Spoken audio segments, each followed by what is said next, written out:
Voting for pig Donald Trump is on the table. I'm sorry. I don't think he's gonna pull his shoe. That was my phone. New polls show Trump beating Biden in 2024 after voters say that they disapprove of his handling of the Israeli crisis. Beating Biden with young voters, with black voters, with Hispanic voters, with all voters. It's insane. Pretty much barren, childless, Xanax-filled white women living on the Upper East Side in Manhattan with their cats named Leroy. Those are the only people. And Mr. Mittens. Those are the only people. Can't forget Mr. Mittens. Those are the only people that are voting for Joe Biden now. I mean, check this out. It's Joe Biden's birthday, by the way, today.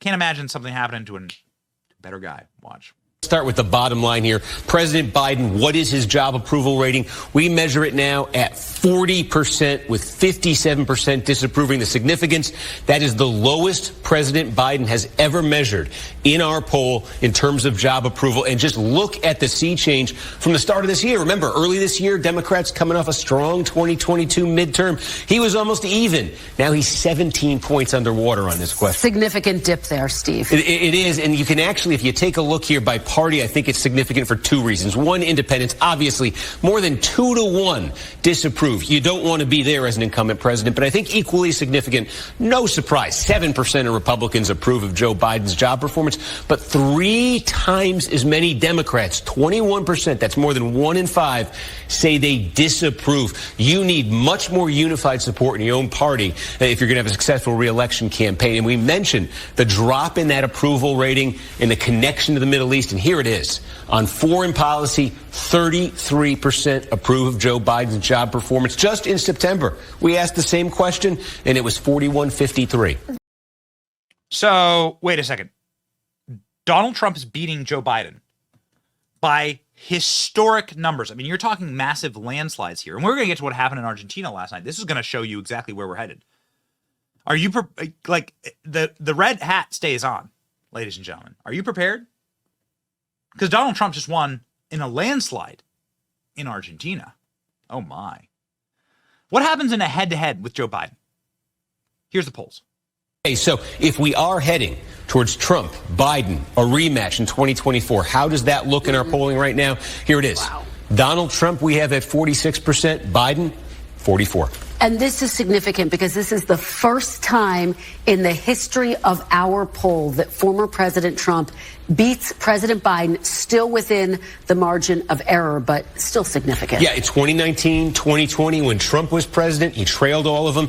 This year, he's trailed all of them in our poll. First time in more than a dozen polls we've seen a result like this. Some of the other ingredients that go into that, Biden has long had an advantage over Trump on likability. Look, at the start of this year, 39% said they had a positive view of Biden, barely 30% of Trump. We've seen consistently a gap like this. Now, the gap is gone. 36 positive on both, and actually Biden 1 point more negative than Trump. That's been a significant advantage for Biden. Our poll says that advantage, at least for now, may be gone. And we Okay, so wait a second. So you're telling me, who would you want to have over to dinner? Ask yourself this question.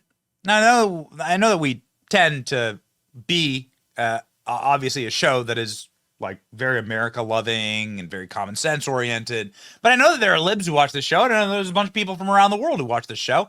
So if you're watching from some other country, who would you rather have dinner with? Joe Biden or Donald Trump? Bro, if you're a lib, if you're like just even remotely like grounded, you would prefer to have dinner with Donald Trump. ALX had a 7-hour dinner with Donald Trump at Mar-a-Lago. It's wild. We have an incredible photo of him wearing tube socks doing it. Ladies and gentlemen, you want to have dinner with Donald Trump. So that's why you know these polls are so rigged against Trump, because there's not a single person on earth that wants to be like groped and sniffed and like have drooling ghoul at dinner with you. Touch my legs, kid. They're hairy. The hair stands up. Is your name Corn Pop? Can I murder you? Just, you don't have dinner with Joe Biden. I don't care if you're a Democrat. You don't have dinner with Joe Biden. You want to have dinner with Donald Trump. This is our great executive producer, ALX. The tube stocks stay on. How high are the tube stocks? As high as Donald Trump's polling with young people right now. This is Donald Trump. The left sock is Joe Biden with young people, and the right sock is Donald Trump polling with young people. Okay, here we go. This is a non-scientific poll. There you go. And I'm going to prove it to you now with actual science. This is going to be called the tube sock. This is going to be called ALX tube sock polling. All right, ALX tube sock polling. This is a line graph, just like ALX's legs. Here we go. Young people polling say they want Trump back. Yo! We are going to defeat even the margins of error. Watch. And we talked about younger voters on foreign policy, and it's true on a host of other topics. Disaffected with Joe Biden. We have 46% for Trump, 42% for Biden among the youngest voters. The youngest voters in the 2020 election were Biden plus 26. This could be a massive sea change. See this, ladies and gentlemen? I can prove it. Sea change, baby. By the way, if there is a flood, ALX not going to have a problem. Not going to have a problem. So, here we go. SNL and CNN are now attacking Joe Biden.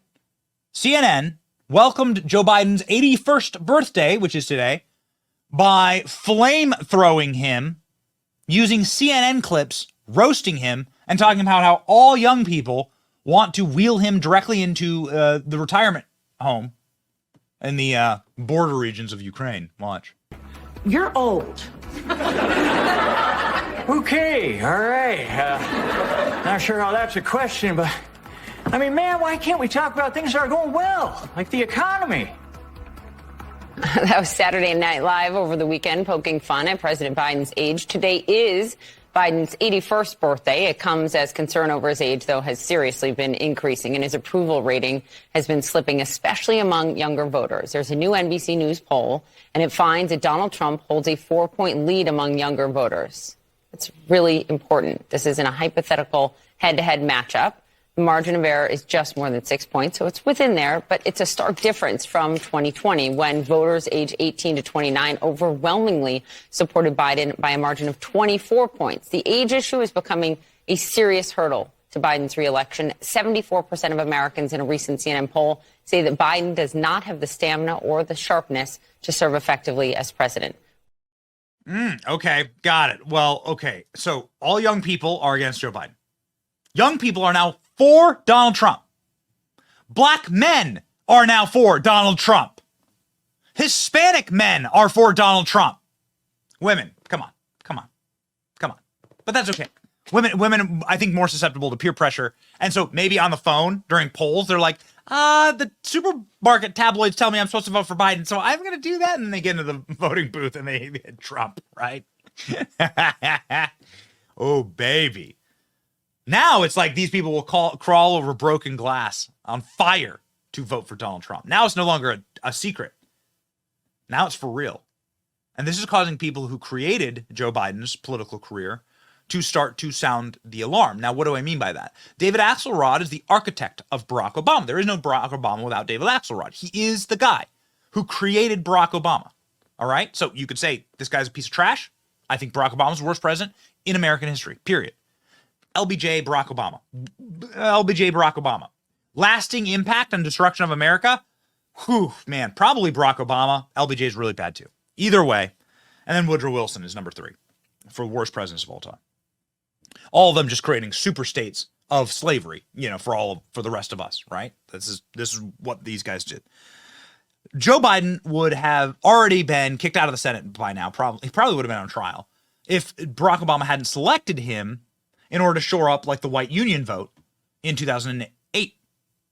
And so Joe Biden can thank his entire political career to one man, Barack Obama, who is advised by David Axelrod. And David Axelrod is saying Joe Biden will not win the election. Watch. Former senior advisor to President Obama, David Axelrod, has been calling out the president's age as a big problem. Axelrod's latest comment, I think he has a 50-50 shot here, but no better than that, maybe a little worse. He thinks he can cheat nature here, and it's really risky. So Cringe was back at it, having to respond to the man responsible for Obama and Biden's political career. Joe Biden is only in the White House today because of guys like David Axelrod, and they're saying, you gotta go. You don't have a shot. You have a less than 50% chance of winning. You're done.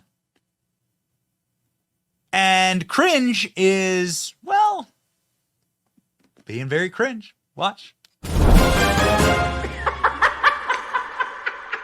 mentioned the president's excited to be celebrating his birthday, but I'm curious, David Axelrod told the New York Times, quote, Biden thinks he can cheat nature here and it's really risky. A, what's the president's response to David Axelrod?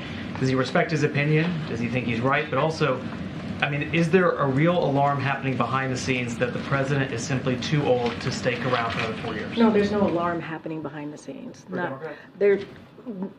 I can only speak behind the scenes here. There's no alarm happening behind the scenes, and I'm certainly not going to comment on everybody who has something to say. David Axelrod I didn't say that. Nowhere in my response to you that I said that. I said I'm just not going to comment on everyone that has a comment to say. They're going to speak for themselves. I'm going to speak for the president, and here what I'll say is, look.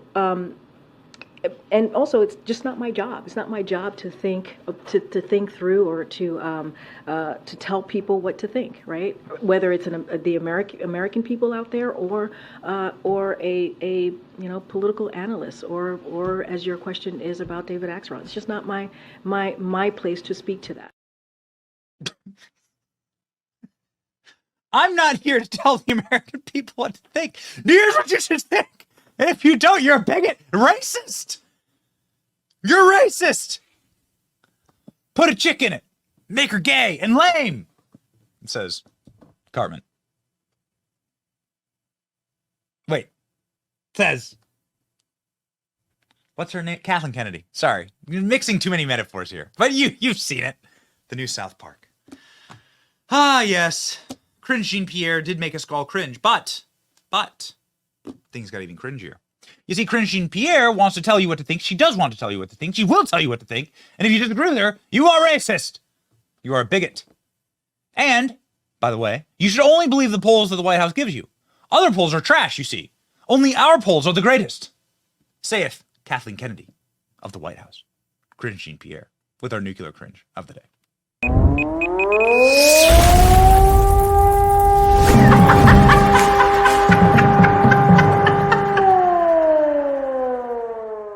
Whenever you're asked about the president's dismal job approval ratings, you say we're not going to look at polls. We look at his accomplishments. And yet when you are asked about various domestic policy initiatives, you will say these poll very well. People support what the president wants to do. If you look at the individual subjects on the polling, they support what the president's agenda is. So once and for all, are only certain polls valid in your eyes, the ones that support your agenda, or is the polling data that shows that President Biden has been stuck for 2 years at the low 40s in his approval ratings, are those valid? So here's the thing. I think it's important to share that American people do approve of some of the president's initiative. I think it is important. Oh, okay. We had Sarah Sanders on last Friday, and I was like, how do you like it that all the press are so nice? They treat her with such kid gloves. Such kid gloves. They're so nice to cringe. Why? Yeah, Sarah had a great response to that. It was alarming, because you go rewatch those Trump press conferences, and the reporters are like acting like animals. They're throwing chairs. They're ripping up the place. Demons get angry when they are challenged, ladies and gentlemen. And this is going to be very challenging, actually, for the demons in Washington, D.C. The Real Clear Politics average is showing just dominance. Look at these polls. Look at all these polls. Look at the red. Trump by 2, 6, 2, 4, 2, 2. Biden is only up in one poll. Jeez. Look down, scroll down just a little bit more, Rolls Royce. Look at that. Donald Trump, just absolutely jump man. Straight up Michael Jordaning right now. This poll. Incredible. How are you going to stop it? I don't like the answers to these questions, but the alarm bells are going off. How are you going to stop it? Man, I just, who could have come up with COVID and the BLM riots and January 6th? I mean, these people are completely sick and evil, and they must be defeated. Javier Milei is a man in Argentina who did defeat them. We'll get to that in just a moment. That election was last night. Steve Kornacki, who, while he works for he is a lib and he works for a liberal network, like really delivers like hard polling, like hard data, hard news. He says Biden's job approval is the lowest ever measured, ever. Remember, it's 81 million votes, most popular president in history.